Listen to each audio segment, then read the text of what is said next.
Everyone, आज हम बात करेंगे अपने एस्टोनिया 1 के बहुत ही शानदार प्रोडक्ट के बारे में। शायद आपने इस प्रोडक्ट के बारे में सुना भी होगा, जिस प्रोडक्ट का नाम है हीमो 14+। एक चीज का मैं आपको यहाँ पे वादा करूंगा कि अगर आपने इस वीडियो को कंप्लीट एंड तक देखा तो आपको हीमो 14 के बारे में कभी किसी और से नहीं पूछना पड़ेगा कि ऐसा क्या है हमारे इस प्रोडक्ट के अंदर में कि जब हम किसी और को देंगे तो बहुत हाई क्वालिटी का रिजल्ट, बहुत ही बेटर रिजल्ट किसी को प्रोवाइड कराएगा। बिकॉज मैं यहाँ पर आपको बेसिक से लेके पूरा एडवांस चीजों के बारे में बात करूंगा। ऐसा हमारे बॉडी के अंदर में क्या चेंज होता है कि हमें इस प्रोडक्ट की रिक्वायरमेंट है, और अगर हम इस प्रोडक्ट को लेते हैं तो उस प्रॉब्लम को किस तरीके से ठीक करेगा। ऐसी तमाम चीजों के बारे में मैं आपको इस वीडियो में बात करने वाला हूं। तो मैं आपको लेके चलता हूं अपने लैपटॉप की स्क्रीन पे, और मैं वहां पे आपको with the help of a presentation समझाने का प्रयास करता हूं कि ऐसा हमारे प्रोडक्ट के अंदर में क्या है। समझिएगा, हीमो 14 जो आपको रेड कलर का आपको दिखा होगा आपकी कंपनी के अंदर में, जिसका नाम है हीमो 14+। 14+ मतलब 14 तरीके के इंग्रेडिएंट्स को इसके अंदर में यूज किया गया है। लेकिन ऐसा हमारे बॉडी के अंदर में क्या हुआ है कि हमें इस प्रोडक्ट को लेने की जरूरत है। आयरन फॉलिक एसिड का एडवांस फॉर्मुलेशन अगर कुछ है तो आप बोल सकते हो कि हीमो 14 है, जिसको हम नेचुरल ब्लड बूस्टर भी कहते हैं। अब जब आपकी बॉडी के अंदर में आयरन की कमी होती है तो आपकी बॉडी में एक समस्या क्रिएट होती है, जिस समस्या को बोला जाता है अनीमिया। आपको पता कैसे चलेगा कि आपकी बॉडी में अनीमिया है? समझिएगा कि अनीमिया होता क्या है कि जब एक इंसान की बॉडी के अंदर में वो कंडीशन आती है जब वहां पे आरबीसी यानी रेड ब्लड सेल या फिर हीमोग्लोबिन की जो मात्रा है, जो क्वांटिटी है, वो नॉर्मल लेवल से डिक्लाइन कर जाता है, यानी कि नीचे हो जाता है। अगर नॉर्मल लेवल 13.5 है, मैं मान के चलता हूं ऑन एन एवरेज यही होता है, हीमोग्लोबिन का अगर नॉर्मल है हमारा कि 13.5 होना चाहिए, अगर इसके नीचे जा रहा है इसका मतलब आपकी बॉडी में अनीमिया की शिकायत होगी। और अगर ये नीचे गया तो दूसरी प्रॉब्लम क्रिएट होती है कि आपके बॉडी में जो ब्लड है, ब्लड के अंदर आपका ऑक्सीजन कैरिंग कैपेसिटी धीरे धीरे कम हो जाएगा। क्यों? क्योंकि ऑक्सीजन करता क्या है कि जब भी हम ऑक्सीजन लेते हैं तो हमारे लंग्स में डिटॉक्स होने के बाद, वो फिल्टर होने के बाद वो चला जाता है ब्लड में, और ब्लड के अंदर में आरबीसी होता है, रेड ब्लड सेल होता है, जिसके साथ वो बाइंड होता है, और बाइंड होने के बाद बॉडी के हर एक सेल, हर एक ऑर्गन्स तक पहुंचता है वो ऑक्सीजन। लेकिन अगर आपके बॉडी में आयरन की कमी की वजह से अनीमिया होगा तो आपका आरबीसी डिक्लाइन करेगा, और जब आरबीसी डिक्लाइन करेगा तो आपके बॉडी के अंदर में वो सारे बॉडी ऑर्गन्स तक ऑक्सीजन सही से नहीं पहुंच पाएगा। बिकॉज ऑक्सीजन कभी भी अकेला ट्रैवल नहीं करता, ऑक्सीजन हमेशा आपके आरबीसी के साथ बाइंड होता है इस तरीके से, तब जाके वो ट्रैवल करता है। और अगर ये ट्रैवल नहीं कर पा रहा तो आपको धीरे धीरे समस्या क्या स्टार्ट होगी, जिसको बोलते हैं कि फैटिग। आपको बहुत कमजोरी महसूस होगा, आपका बॉडी येलोइश टाइप की आपकी बॉडी होने लग जाएगी। आपके बॉडी में जब आप सीढ़ी वगैरह चढ़ेंगे तो आपको बहुत सांस फूलने की समस्या होगी, आपको कभी कभी रह रहे के चक्कर टाइप की चीजें आएंगी। अगर इन सब टाइप की चीजें हो रही हैं, आपको आइडेंटिफाई करना होगा आपके बॉडी में कहीं ना कहीं वो अनीमिया की शिकायत होती जा रही है। This is called anaemia. लेकिन अनीमिया भी हम समझेंगे ना कि कई प्रकार के अनीमिया होते हैं और किस चीज की कमी की वजह से होते हैं, हम ये भी समझेंगे। समझिएगा कि जब टाइप्स ऑफ अनीमिया में सबसे पहले टाइप्स की बात करते हैं तो हमारा आता है आयरन डेफिशिएंसी अनीमिया, जो कि बहुत कॉमन है। यानी जब आयरन की कमी, आयरन पता है एक तरीके का मिनरल होता है, और जब उस मिनरल की कमी आपके बॉडी में होगी तो उसकी वजह से आपकी बॉडी में आयरन डेफिशिएंसी अनीमिया हो जाता है। यानी कि उसकी वजह से जो अनीमिया हुआ, that is called iron deficiency anaemia. उसके बाद दूसरा अनीमिया का टाइप होता है जिसको बोलते हैं फॉलिक एसिड डेफिशिएंसी अनीमिया। अब आयरन को एब्जॉर्ब कराने के लिए एक फॉलिक एसिड चाहिए होता है। अगर आपके बॉडी में फॉलिक एसिड की कमी है तो उसकी वजह से जो अनीमिया होगा, that is called folic acid deficiency anaemia. तीसरा आता है विटामिन B12 की कमी से जो आपको अनीमिया हो रहा है, that is the deficiency of vitamin B12। अब यहां पे आपकी बॉडी अगर विटामिन B12 को एब्जॉर्ब नहीं कर पा रही तो उसकी वजह से भी बहुत बार आपको अनीमिया की शिकायत होगा। चौथा आता है एप्लास्टिक अनीमिया, यानी कि जब आप अपनी हड्डी को देखेंगे तो आपके बोन के बीच में एक रेड कलर का बोन होता है जिसको बोलते हैं बोन मैरो। अब जैसे एग्जांपल के लिए मैं समझूं कि आपकी बॉडी में एक ऑर्गन है, that is called kidney. Kidney एक हार्मोन बनाती है जिस हार्मोन को बुलाता है ईपीओ। आपने सुना भी होगा ईपीओ बूस्टर करके। तो ईपीओ एक हार्मोन बनाती है। अब वो हार्मोन क्या है, बोन मैरो को एक संदेश देता है, एक इंफॉर्मेशन देता है कि भाई तुम्हें आरबीसी बनाना है। अब वहां से बना हुआ आरबीसी हमारे स्प्लीन में जाता है, स्प्लीन में जाके वो मैच्योर होता है। लेकिन अगर हमारे बोन मैरो में ही समस्या स्टार्ट होगी तो उसकी वजह से भी हमारे बॉडी में एक प्रॉब्लम क्रिएट हो जाएगी, that is called aplastic anaemia. उसके बाद आता है हीमोलिटिक एनीमिया। हीमोलिटिक जैसे नाम से क्लियर हो रहा है। अब ये इसमें होता क्या है ना कि आपकी बॉडी जितना आरबीसी बनाएगी, यानी जितना रेड ब्लड सेल बनाएगी, उससे ज्यादा आपका डैमेज हो जाएगा। यानी ये भी किसी न किसी तरीके से हमारे बॉडी में आरबीसी की कमी ही क्रिएट कर रहा है। और सबसे लास्ट आता है सिकल सेल एनीमिया, जो कि एक जेनेटिक एनीमिया होता है। यहां पे आपका जो, बिकॉज आरबीसी भी एक सेल है, अब उस आरबीसी का जो सेल सर्कल शेप में होता है, वो सर्कल शेप धीरे धीरे चेंज हो जाता है, शेप उसका वो सर्कल से चेंज होकर कोई और शेप ले लेता है। तो इस तरीके की जब समस्या होती है तो उसको बोलते हैं सिकल सेल एनीमिया। अब इसमें हम बार बार एनीमिया की बात कर रहे हैं, तो क्या सच में भारत में एनीमिया एक बहुत बड़ी समस्या बनती जा रही है? आइए समझते हैं कि अनीमिया भारत की एक बहुत बड़ी समस्या है, जिसमें लिखा गया है कि iron deficiency is one of the most common nutritional deficiency globally. Because एक इंसान को पता ही नहीं चलता है कि उसके बॉडी में अनीमिया की शिकायत है। उसको अगर कमजोरी महसूस हो रहा है तो उसको क्या लगता है कि मैंने खाना पीना सही से नहीं खाया, जिसकी वजह से मुझे ये हो रहा है। आपके बॉडी के अंदर में इतना बेटर तरीके से एक रिपेयर मैकेनिज्म है कि अगर आपने सही से अपने बॉडी का ध्यान रखा ना, तो वो हर एक चीज के बारे में आपको संकेत देगी। और वही होता है आयरन की डेफिशिएंसी से भी हमें पता चलता है अलग अलग तरीके से कि आपके बॉडी में आयरन की डेफिशिएंसी है, अनीमिया हो रहा है। लेकिन हमें प्रॉपर इंफॉर्मेशन ना होने की वजह से हम कहीं ना कहीं उस ट्रैप में फंस जाते हैं। हमें लगता है कि खाना पीना ना खाने की वजह से हो रहा हो। आइए मैं आपको डेटा दिखाता हूं अनीमिया पे। समझिएगा कि जब हम 15 से 19 साल एडल्ट की बात करते हैं तो उसमें सबसे ज्यादा गर्ल्स को अनीमिया की शिकायत है, जिसमें 59.1% गर्ल्स जो है वो अनीमिया की शिकार हो चुकी हैं। ऐसा क्यों? ड्यू टू पीरियड साइकिल, उनका ब्लीडिंग वगैरह बहुत ज्यादा होता है, जिसकी वजह से उनके अंदर ये प्रॉब्लम क्रिएट होती है। सेकंड, जब हम 15 से 19 में बॉयज की बात करेंगे तो लगभग 31% बॉयज ऐसे हैं जिनको अनीमिया की शिकायत है। और उसके बाद 15 से 49 ईयर, 15 टू 49 ईयर्स में जब आप चले जाएंगे तो उसमें विमेन्स में लगभग 57% विमेन्स जो है इस प्रॉब्लम को फेस कर रही है, अनीमिया की प्रॉब्लम को फेस कर रही हैं।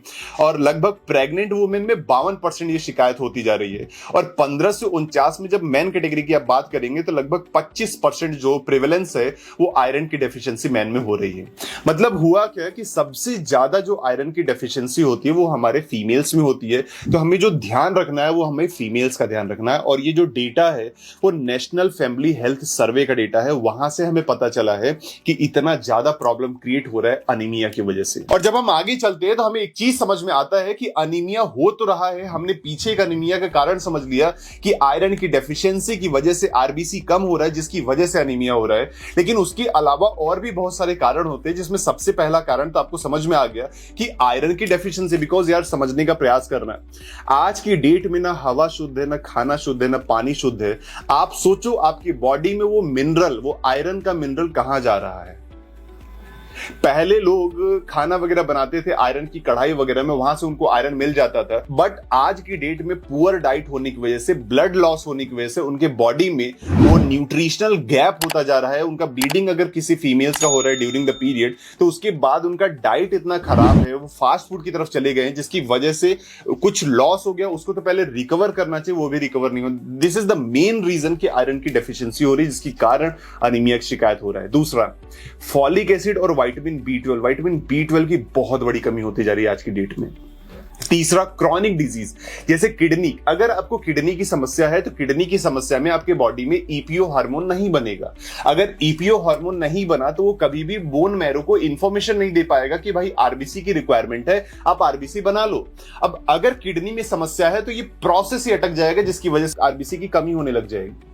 दूसरा आता है कैंसर। बिकॉज जिसके अंदर कैंसर होता है, जिस इंसान को कैंसर होता है, उसके बॉडी के अंदर में कहीं ना कहीं आरबीसी डिक्लाइन करता है, हीमोग्लोबिन मात्रा जो उसके कम होने लग जाता है। इसीलिए ये भी एक कारण है जिसको क्रॉनिक डिजीज बोलते हैं। उसके बाद हैवी मेंस्ट्रुअल ब्लीडिंग वो होता है, जो मैंने अभी आपको समझाया। प्रेगनेंसी के दौरान डिमांड बढ़ता है कि उनको आयरन की कमी हो रही है, उनको आयरन लेना चाहिए। उसके बाद आता है पुअर एब्जॉर्प्शन। आज की डेट में लीकी गट की समस्या हो रही है, आईबीडी इन्फ्लेमेशन बाउल डिजीज होता जा रहा है। आप समझिए कि आप कहीं ना कहीं अपने बॉडी को, जो चीज आप खा रहे हो, अगर आपकी बॉडी वो एब्जॉर्ब नहीं कर पा रही, यानी कि आपके गट हेल्थ में कोई प्रॉब्लम है, there is a imbalance between the good bacteria और बैड बैक्टीरिया, तो इसकी वजह से भी आपको आयरन की डेफिशिएंसी होगी।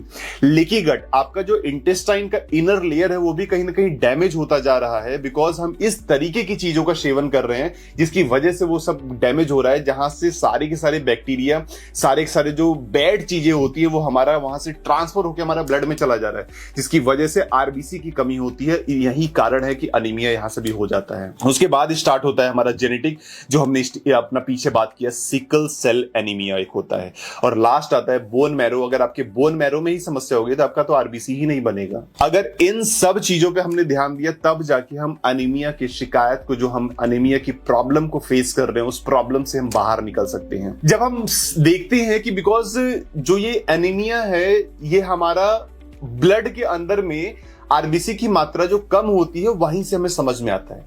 अब समझिएगा कि आपके पास दो सेल है, एक नॉर्मल सेल है, एक अनीमिया वाला सेल है। आप नॉर्मल वाले में देखो कि आरबीसी की मात्रा बढ़ी हुई है, आप अनीमिया वाले सिचुएशन में देखो कि आरबीसी की मात्रा घट गई है। दिस इज द रीजन कि अनीमिया के सिचुएशन में आपके बॉडी में आरबीसी घटेगा, आपके बॉडी में हीमोग्लोबिन घटेगा, जिसकी वजह से वो जो ऑक्सीजन आरबीसी के साथ मिलके बॉडी के हर एक पार्ट्स तक जाता था वो नहीं जा पाएगा, जिसकी वजह से आपको कमजोरी, थकान, आपका सांस फूलना, आपकी बॉडी येलोइश होना, आपको चक्कर आना, इन सब जैसी समस्या होने लग जाएगा। This is just a starting.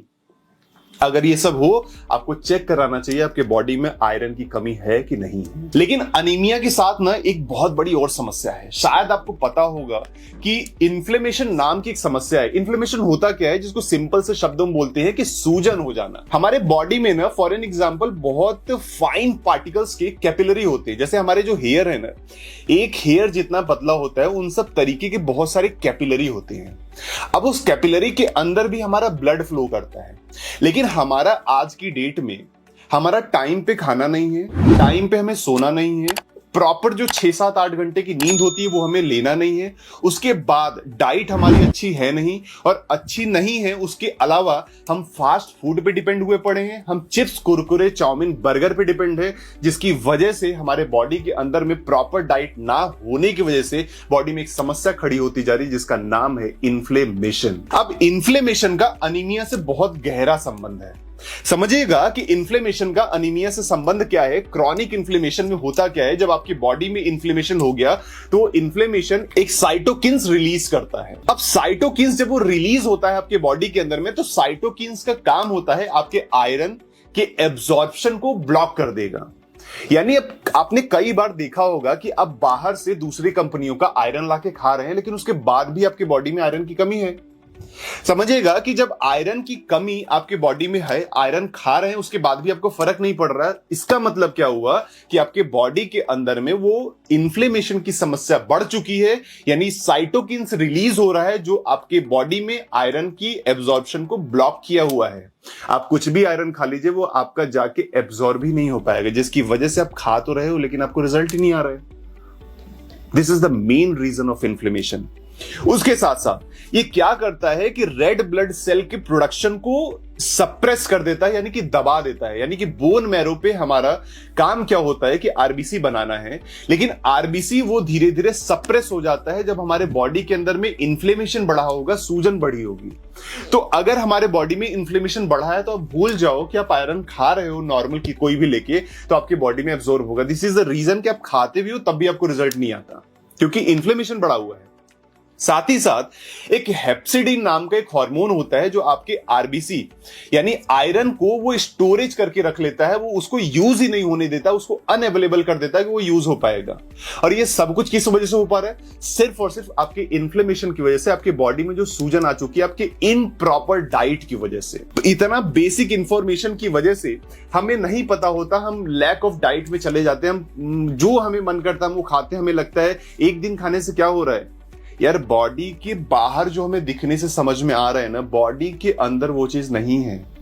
आपको अपने आप को फिट रखने के लिए आपको अंदर बाहर दोनों ध्यान रखना पड़ेगा। तो ये जो बाहर की चीजें हम खा रहे हैं ना, ये आपके बॉडी के अंदर में जाके इन्फ्लेमेशन खड़ा कर रहा है, और जब इन्फ्लेमेशन खड़ा करेगा तो आपके आयरन के एब्जॉर्प्शन को रोक देगा। आयरन के एब्जॉर्प्शन को रोकेगा तो अनीमिया की शिकायत हो जाएगी। जब अनीमिया की शिकायत होगी तो आरबीसी हीमोग्लोबिन की मात्रा कम होगी, और अगर उसकी मात्रा कम होगी तो आपके बॉडी के हर एक ऑर्गन्स तक ऑक्सीजन नहीं पहुंचेगा, और जब ऑक्सीजन नहीं पहुंचेगा तो आपको कमजोरी, थकावट, सांस फूलना, इन सब जैसी तमाम समस्या आपको होने लग जाएगी। आप सोचो, ले लो बाहर की कंपनी का कोई भी आयरन खा लो, नहीं एब्जॉर्ब होगा। इसीलिए आपने सुना होगा कि आपकी कंपनी का आयरन तो इतने का है, हमारी कंपनी का 200 का है। आप 200 के 5 डब्बे खा लोगे ना, तब भी आपको एब्जॉर्ब नहीं होगा, बिकॉज आप जस्ट आयरन खा रहे हो, इसीलिए वो आपको एब्जॉर्ब नहीं होगा। आपके बॉडी में इन्फ्लेमेशन बढ़ा है। हमने जो अपने प्रोडक्ट को बनाया है ना, इन सारी चीजों को ध्यान में रखते हुए बनाया है। साथ ही साथ हमने और क्या देखा कि यार, अगर आपके बॉडी में आपका गट हेल्थ सही नहीं है, गट हेल्थ मतलब गट को आपके शरीर का दूसरा ब्रेन बोला जाता है। यानी कहते हैं आपके शरीर के 60 से 70% बीमारी का कारण होता है वो आपका गट होता है, वो आपका पेट होता है। अगर उसमें समस्या है तो आपको अगेन अनीमिया की शिकायत होगी। तो गट हेल्थ और अनीमिया का क्या रिलेशन है, आइए उसको समझते हैं। समझिएगा कि पुअर गट हेल्थ का मतलब होता है कि जब आपके गट हेल्थ में आपका आईबीडी की समस्या है, आपको लीकी गट की समस्या है, ऐसे बहुत सारी समस्या है, आपको कॉन्स्टिपेशन की समस्या होती जा रही है, तो इन सब समस्या की वजह से क्या हुआ कि आपका गट हेल्थ गड़बड़ हो गया है। आपके बॉडी में जो आप खा रहे हो सही से एब्जॉर्ब नहीं हो रहा है, जिसकी वजह से वो आपका एब्जॉर्प्शन जो iron, folic acid, vitamin B12 का होने वाला था, वो धीरे धीरे घट जाएगा। ये कैसे हुआ? आपके जस्ट और जस्ट गट हेल्थ की कमी की वजह से हुआ। दूसरा समस्या मैंने आपको बताया जो आईबीडी वाली, अगर ये समस्या हो रही है तो आपका आयरन, फॉलिक एसिड एब्जॉर्ब भी नहीं होगा। वो एब्जॉर्ब नहीं होगा तो अगेन आपको एनीमिया की शिकायत होगी। उसके अलावा एक डिसबायोसिस नाम का एक चीज होता है जिसको हम बोलते हैं कि अगर आपका गट हेल्थ सही नहीं है तो there is a imbalance between the good bacteria जो हमारा प्रोबायोटिक्स होता है और आपके बैड बैक्टीरिया में इम्बैलेंस हो जाएगा, और इसकी वजह से आपको कहीं ना कहीं वही समस्या झेलनी पड़ जाएगी जो अनीमिया की समस्या हम पीछे झेलते हुए आ रहे हैं। और लॉन्ग टर्म अगर ये चलता गया, लॉन्ग टर्म कॉन्स्टिपेशन चलता गया, लॉन्ग टर्म आईबीडी की समस्या चलती गई, तो आपको जो न्यूट्रिशन का डेफिशिएंसी हो रहा है वो क्रिएट करेगा अनीमिया। अगेन, आप जस्ट आयरन, फॉलिक एसिड खा रहे हो, आप अपने आप से पूछना कैसे आपका आयरन, फॉलिक एसिड आपको रिजल्ट लाके देगा। उसके साथ आप देखो ऑक्सीडेटिव स्ट्रेस और अनीमिया का क्या रिलेशन है। आपने एक स्ट्रेस सुना होगा कि बहुत तनाव है, मेरे से बात मत करो, मैं चिड़चिड़ापन है, मेरा मूड ऑफ है, आज मेरे से बात मत करो। दैट इज कॉल्ड बाहर वाला स्ट्रेस, जो बाहर के एनवायरनमेंट से हमें मिला है। एक स्ट्रेस होता है आपकी बॉडी के अंदर में, that is called oxidative stress. Oxidative stress क्या होता है? जब एक सेल को प्रॉपर अमाउंट में ऑक्सीजन नहीं मिलता ना, तो वो सेल दूसरे सेल पे अटैक करता है ऑक्सीजन को लेने के लिए। यानी जब ऑक्सीजन और हमारा ग्लूकोज का रिएक्शन होता है, इसमें वाटर, कार्बन डाइऑक्साइड और कुछ एनर्जी बना, और इसी के बीच में कुछ बन जाते हैं फ्री रेडिकल्स। फ्री रेडिकल्स मतलब कुछ ऑक्सीजन हमेशा अपने बॉन्ड बना के रहते हैं, यानी दो लोग साथ में रहेंगे। अब इसी प्रोसेस के बीच में कुछ ऑक्सीजन अकेले रह जाते हैं, जिसको हम बोलते हैं फ्री रेडिकल्स। और वही फ्री रेडिकल जाके जब सेल्स पे अटैक करता है तो जो हमारा सेल कमजोर होगा, वो सेल का म्यूटेशन होता है, म्यूटेशन के बाद वो सेल डैमेज होगा, डैमेज के बाद वो सेल ट्यूमर बनेगा, और ट्यूमर के बाद वो कैंसर का रूप ले लेगा। स्टार्ट कहां से हुआ? हमारे बॉडी के अंदर में प्रॉपर अमाउंट में ऑक्सीजन ना होने की वजह से। तो ऑक्सीडेटिव स्ट्रेस यही होता है कि जब आपके बॉडी के अंदर में ऑक्सीजन प्रॉपर अमाउंट में नहीं होगा तो वो स्ट्रेस में जाएगा, तो अटैक करेगा एक दूसरे सेल पे, और वहीं से आपका सेल डैमेज हो जाएगा। तो ऑक्सीडेटिव स्ट्रेस और अनीमिया के जब संबंध हम समझने का प्रयास करते हैं, तो जो मैंने फ्री रेडिकल्स का बात किया था, अगर आप अपने बॉडी में प्रॉपर अमाउंट में एंटीऑक्सीडेंट दोगे तो आपका फ्री रेडिकल अटैक नहीं करेगा। आपका आरबीसी भी तो एक सेल ही है ना, रेड ब्लड सेल, उस पर भी अटैक हो रहा है। तो जब रेड ब्लड सेल ही हमारा डैमेज होगा तो आपको अगेन अनीमिया की शिकायत होगी। इसी वजह से आपको अपने बॉडी को एंटीऑक्सीडेंट भी देना पड़ेगा। उसके बाद क्या आता है? आपका जो डैमेज आरबीसी है लीडिंग टू हीमोलिसिस, यानी आरबीसी टूटेगा अलग अलग। साथ ही साथ हमारा आरबीसी का जो लाइफ स्पेन 120 दिन का था वो डैमेज होकर खत्म हो जाएगा। हो सकता है 90 दिन में खत्म हो जाए, हो सकता है 60 दिन में खत्म हो जाए। उसके बाद आप देखिए लिखा हुआ है रिड्यूसेस बोन मैरो एफिशिएंसी, यानी जो बोन मैरो की एफिशिएंसी भी कम होगी ड्यू टू ऑक्सीडेटिव स्ट्रेस, कि हमारे बोन मैरो पे जो आरबीसी बनाने का काम था वो धीरे धीरे वो भी कम होने लग जाएगा। साथ ही साथ क्रॉनिक डिजीज, माल न्यूट्रिशन, इन्फेक्शन, ऐसे बहुत सारी समस्या आपको क्रिएट होने लग जाएगी। लेकिन आपने समझा कि ये स्टार्ट कहां से हुआ? जस्ट उस एक ऑक्सीजन की कमी की वजह से। और आज के डेट में हम प्रॉपर अमाउंट में एंटीऑक्सीडेंट नहीं ले रहे, जिसकी वजह से ये प्रोसेस होगा और आपकी बॉडी में ऑक्सीडेटिव स्ट्रेस बढ़ता जा रहा है। यानी अब इस तीन चीज को समझ के आपको एक कॉन्सेप्ट क्लियर हो गया होगा कि अगर आप जस्ट आयरन फॉलिक एसिड खाएंगे तो आपको आयरन फॉलिक एसिड रिजल्ट लाके नहीं देगा। बिकॉज अनीमिया का इन्फ्लेमेशन से भी संबंध है, अनीमिया का आपके गट हेल्थ से भी संबंध है, अनीमिया का आपके ऑक्सीडेटिव स्ट्रेस से भी संबंध है। अगर इन तीनों में समस्या होगी, आप कुछ भी करते रहो आपको रिजल्ट नहीं आएगा, कुछ भी आयरन फॉलिक एसिड खाते रहो। लेकिन जो हमने आयरन फॉलिक एसिड आपको बनाया वो एक इनोवेटिव सॉल्यूशन है, इंट्रोड्यूस किया हमने हीमो 14 प्लस। है क्या हीमो 14 में? हमने इसको not just iron folic acid, हमने इसको अलग तरीके से बनाया। 14 in 1 फॉर्मूला, एक के अंदर में लगभग 14 तरीके के इंग्रेडिएंट्स को डाला। जिसके अगर कैटेगरी की बात करें तो इसमें आपको हर्बल एक्सट्रैक्ट मिलेगा, हर्ब्स मिलेंगी। दूसरा, इसके अंदर में आपको इसेंशियल विटामिन एंड मिनरल्स मिलेगा। उसके बाद इसमें एंटीऑक्सीडेंट मिलेगा, ऑक्सीडेटिव स्ट्रेस पे जो काम कर जाएगा। उसके बाद गट हेल्थ पे काम करने के लिए आपको प्रोबायोटिक्स वगैरह भी मिलेगा। ये आपका हीमो 14 प्लस में मिलेगा। आइए और डीप पे समझते हैं कि इसके अंदर में क्या क्या है। इसके अंदर में आपको आयरन है, वो भी आयरन का आयरन सल्फेट फॉर्म नहीं है। बिकॉज आयरन सल्फेट फॉर्म, जब आप बहुत ज्यादा ये सल्फेट फॉर्म का आयरन लोगे तो आपके बॉडी के अंदर में वो अगेन कैंसर की सिचुएशन पैदा कर देगा। लेकिन हमने इसके अंदर में जो डाला वो हमने डाला फेरस बिस ग्लाइसिनेट फॉर्म डाला हमने आयरन का। दूसरा, हमने क्वाट्रिफोलिक डाला। बिकॉज बहुत बार आपने सुना होगा कि जिस इंसान को लिवर की समस्या है वो आयरन फॉलिक एसिड खा रहा है लेकिन उसको रिजल्ट नहीं आ रहा। क्यों नहीं आ रहा? क्योंकि फॉलिक एसिड जब हमारे बॉडी में जाता है तो वो कई सारे स्टेजेस से होके तब जाके वो एब्जॉर्ब होता है। लेकिन हमने जो क्वार्टर फोलिक डाला वो लगभग सीधा जाके 4th स्टेज पे काम करता है। तीसरा, हमने इसके अंदर में डाला विटामिन B12, विटामिन C और जिंक डाला। और ये तीनों का कॉम्बिनेशन आपको हेल्प करेगा आपके आरबीसी के प्रोडक्शन में, और ये तीनों का कॉम्बिनेशन आपको हेल्प करेगा आपके आयरन के एब्जॉर्प्शन में।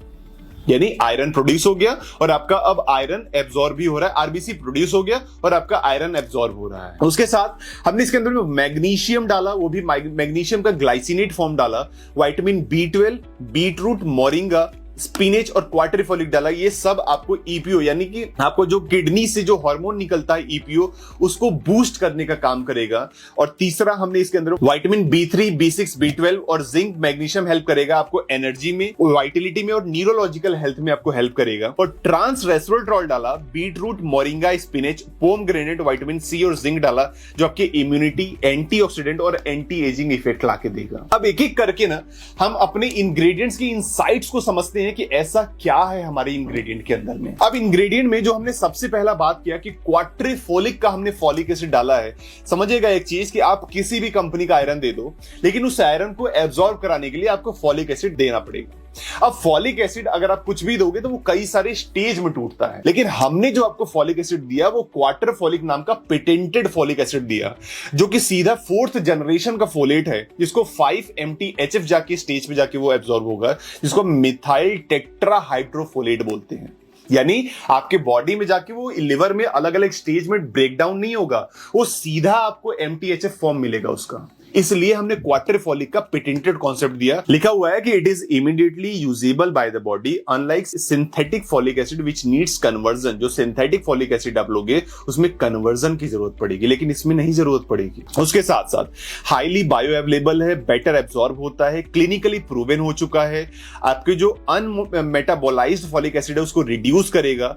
एविडेंसेस में अलग अलग एविडेंस बताया जाता है कि लगभग शो दैट 5-MTHF जो है वो क्वाट्रिफोलिक का is more effective in raising folate level than folic acid. कोई भी फॉलिक एसिड लोगे, अगर आप क्वाट्रिफोलिक का लेते हो तो यहां पे इसका जो फॉलेट लेवल है वो दूसरे के कंपैरिजन में ज्यादा ग्रो करेगा, ज्यादा faster and more stable form है नॉर्मल फॉलिक एसिड से। इसलिए हमने पेटेंटेड दिया फॉलिक एसिड। समझने का प्रयास करना है एक फॉलिक एसिड पे हमने कितना काम किया है। साथ ही साथ हमने इसके अंदर में जो साइंटिफिक एविडेंस अगर हम दिखाए हैं, तो जो अभी मैं आपको दिखा रहा था अलग अलग स्टेज में, यानी कि कोई भी अगर आप फॉलिक एसिड लेते हो तो सबसे पहले डाईहाइड्रोफोलेट में कन्वर्ट होता है, फिर टेट्राहाइड्रोफोलेट में कन्वर्ट होता है, फिर उसके बाद जाके 5 to 10 मिथाइलिन टेट्राहाइड्रोफोलेट में कन्वर्ट होता है। लेकिन हमने जो क्वाट्रिफोलिक दिया ना वो सीधा कन्वर्ट हो जाता है 5 मिथाइल फोलेट, वो सीधा कन्वर्टेड फॉर्म हमने आपको दिया। बिकॉज क्वार्टरफोलिक नाम की कंपनी ने सालों रिसर्च करके इसको पेटेंट कराया हुआ है। और ये एविडेंस भी बोलता है कि folate, folic acid and 5 methyl tetrahydrofolate are not the same thing जो हम अपना बात करते हैं फॉलिक एसिड में। अब यहां बात करेंगे, लिखा हुआ है chelated minerals and their role in anaemia.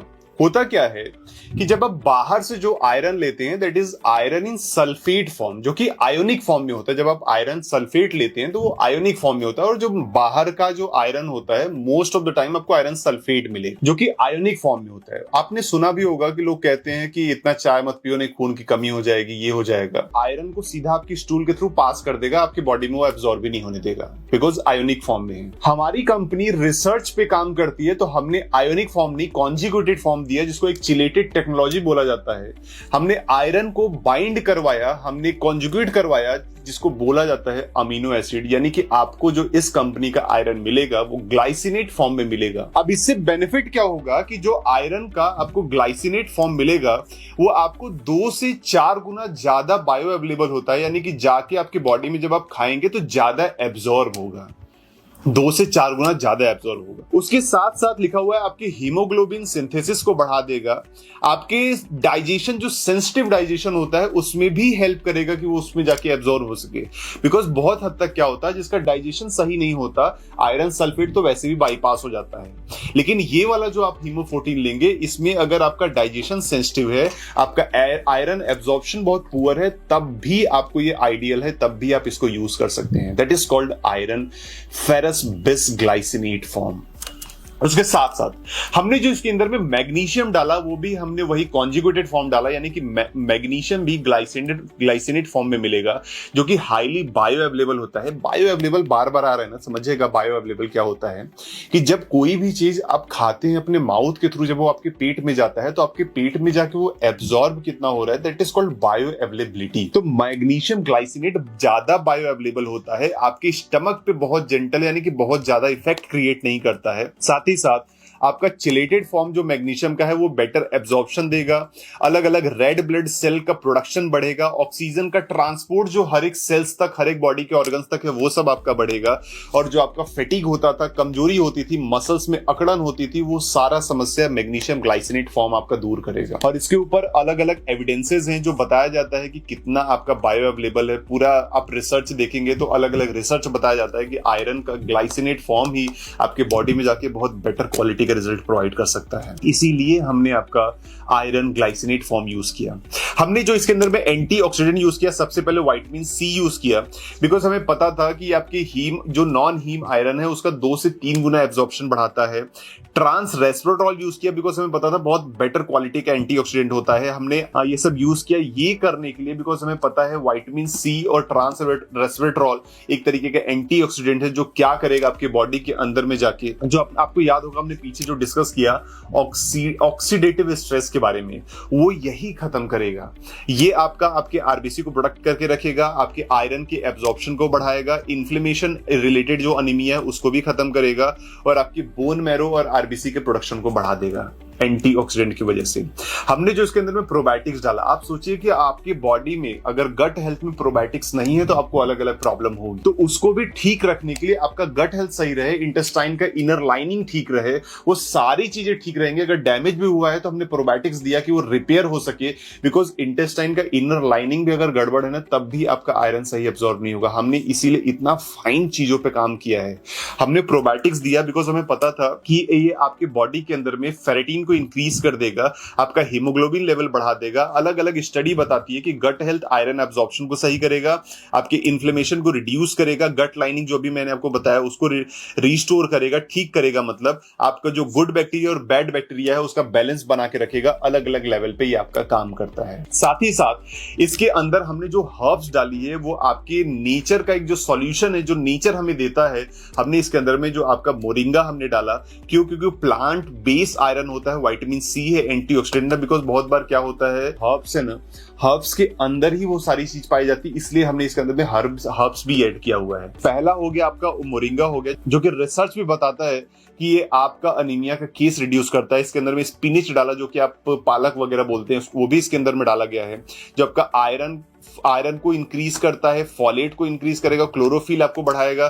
साथ ही साथ पोमेग्रेनेट डाला गया है जो कि आयरन, पॉलीफिनॉल और विटामिन सी का रिच सोर्स है, जो कि हीमोग्लोबिन लेवल को बढ़ा देगा। साथ ही साथ जो बीट रूट, जो कि चुकंदर बोलते हैं, उसको हमने डाला बिकॉज नाइट्रेट्स का रिच सोर्स है, ब्लड फ्लो को इंप्रूव करता है।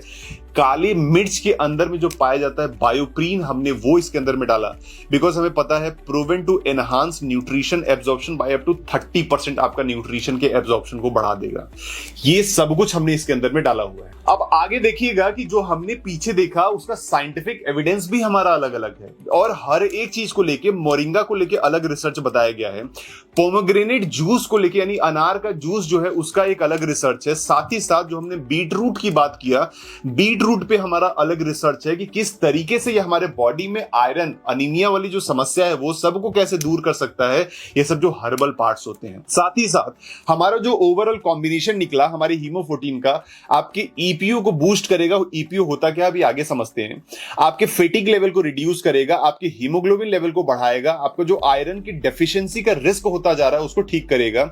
साथ ही साथ इम्यून सिस्टम का रिस्पॉन्स सही कर देगा, आपके मसल्स को स्ट्रांग बिल्ड करेगा, आपके कॉग्निटिव फंक्शन को सही करेगा। कॉग्निटिव यानी जो न्यूरोलॉजिकल जो फंक्शन होता है वो भी हमारा ये ठीक करेगा। ईपीओ, अभी हमने पीछे स्टार्टिंग में बात किया था कि किडनी के अंदर एक हार्मोन रिलीज होता है, that is called EPO. Full form आप कह सकते हैं कि रिथ्रोपोइटीन करके इसका नाम होता है, ईपीओ फुल फॉर्म होता है इसका। ईपीओ हमारा एक तरीके से किडनी के द्वारा बनाया गया एक हार्मोन होता है जो कि हमारे बोन मैरो को संदेश देता है कि भाई आरबीसी बनाओ, आरबीसी की जरूरत है बॉडी को, वो आरबीसी बनाता है। फंक्शन क्या है इसका, आरबीसी प्रोडक्शन करता है, ऑक्सीजन की डिलीवरी करता है जो अलग अलग टिश्यू पे जाते हैं, हमारा अनीमिया, ब्लड लॉस की जो समस्या हो रही है उसको ठीक रखता है, हमारा ऑक्सीजन कैरिंग कैपेसिटी जो ब्लड की घट गई है उसको बढ़ाने में काम करता है, ये जो ईपीओ होता है। इसीलिए बहुत सारे स्पोर्ट्समैन के बारे में आपने सुना होगा, वो स्पोर्ट्समैन से आप जस्ट जाके बोलिए कि भाई मेरा ये जो प्रोडक्ट है ईपीओ बूस्टर का काम करेगा, वो आपका प्रोडक्ट ले लेंगे बिकॉज वो लोग ईपीओ बूस्टर के लिए अलग अलग प्रोडक्ट लेते हैं। ईपीओ बूस्टर मतलब क्या, आपका आरबीसी का प्रोडक्शन बढ़ाएगा, आरबीसी का प्रोडक्शन बढ़ेगा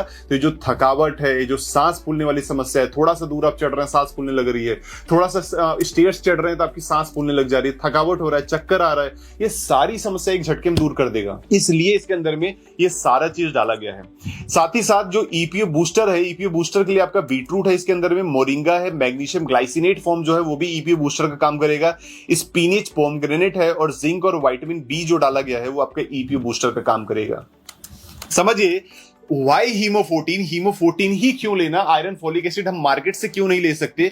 मैं बता रहा हूं क्यों नहीं ले सकते, बिकॉज ये बायो अवेलेबल आयरन है कि आपके बॉडी में जाके एब्जॉर्ब बहुत ज्यादा होगा, बिकॉज ये आयरन का ग्लाइसिनेट फॉर्म है जो कि चिलेटेड टेक्नोलॉजी बना है, कॉन्जुगेटेड फॉर्म है जो कि बहुत ज्यादा एब्जॉर्ब होगा आपके बॉडी के अंदर में। हर्बल एक्सट्रैक्ट इसके अंदर में डाला गया है, क्वार्टरफॉलिक का फॉलिक एसिड डाला गया है जो कि एक्टिव फॉर्म है बेटर यूटिलाइजेशन के लिए। साथ ही साथ इसके अंदर प्रोबायोटिक्स जो कि गट हेल्थ को इंप्रूव करेगा, हमारा जो गट हेल्थ का इनर लाइनिंग है वो जो गड़बड़ हो चुका है उसको ठीक करने का प्रयास करेगा, एंटीऑक्सीडेंट है। साथ ही साथ बायोप्रीन डाला गया है, अगेन बायो अवेलेबिलिटी को बढ़ाने के लिए। ओवरऑल हमें 2 कैप्सूल पर डे लेना होगा, आफ्टर मील हम ले सकते हैं सुबह शाम करके, जो कि हमें हेल्प करेगा आयरन डेफिशिएंसी को ठीक करने में। फेटिग हो रहा है, येलोइश स्किन हो रही है, सब समस्या को ठीक करेगा। विमेंस भी ले सकती है प्रेगनेंसी के दौरान, साथ ही साथ अगर वो मेंस्ट्रुअल साइकिल उनका है, पीरियड वगैरह की समस्या बहुत ज्यादा हो रही है, वो सब में भी हेल्प कर सकती है, बिकॉज वो जो न्यूट्रिशनल की डेफिशिएंसी आपकी हो रही है वो आपका ठीक कर देगा। आई होप आपको समझ में आया होगा हमारा हीमो14 प्लस कितना नेक्स्ट क्वालिटी का नेचुरल ब्लड बूस्टर है, बिकॉज हमने हर एक चीजों पे ध्यान रखा है। हमने सिर्फ आपको आयरन फॉलिक एसिड नहीं दिया कि आप बस आयरन फॉलिक एसिड खा लो, हमने हर एक प्रॉब्लम को आइडेंटिफाई करने का प्रयास किया कि आयरन की कमी हो कहां से रही है, जिसको कि आयरन की कमी की वजह से अनीमिया होता है और अनीमिया का संबंध आपके इन्फ्लेमेशन से है, हमने उसके ऊपर काम किया। अनीमिया का संबंध आपका ऑक्सीडेटिव स्ट्रेस से है, जो कि फ्री रेडिकल जाके जो अटैक करता है उससे संबंध है, हमने उसके ऊपर काम किया। हमने अनीमिया का संबंध देखा गट हेल्थ से भी होता है, बिकॉज गट हेल्थ गड़बड़ है तो कहीं ना कहीं अनीमिया की समस्या होगी, आप कुछ भी आयरन खाते रहो आपको एब्जॉर्ब नहीं होगा। हमने इन तीनों चीजों को ध्यान में रखते हुए हमने आयरन का ग्लाइसिनेट फॉर्म दिया, बिकॉज हमें पता है कॉन्जुगेटेड फॉर्म देंगे तो आपके शरीर से बाईपास नहीं होगा, उसका बेटर क्वालिटी का रिजल्ट आ पाएगा। इसी वजह से हमने ग्लाइसिनेट फॉर्म दिया और ये सब कुछ मिला के हमने हर्ब्स के साथ, प्रोबायोटिक्स के साथ, एंटीऑक्सीडेंट के साथ, अलग अलग चीजों के साथ हमने मिला के एक नेचुरल ब्लड बूस्टर तैयार किया जिसका नाम दिया हीमो14 प्लस। उम्मीद करता हूं हीमो14 प्लस की ये वीडियो देखने के बाद कोई और वीडियो आपको देखने की जरूरत नहीं पड़ेगी। Wish you all the very best, thank you so much. इस प्रोडक्ट के थ्रू बहुत बड़ा बिजनेस करिएगा, बिकॉज नेक्स्ट लेवल का प्रोडक्ट है यार। हेलो दोस्तों, हमारे इस चैनल को सब्सक्राइब करने के लिए यहाँ क्लिक कीजिए। Thank you.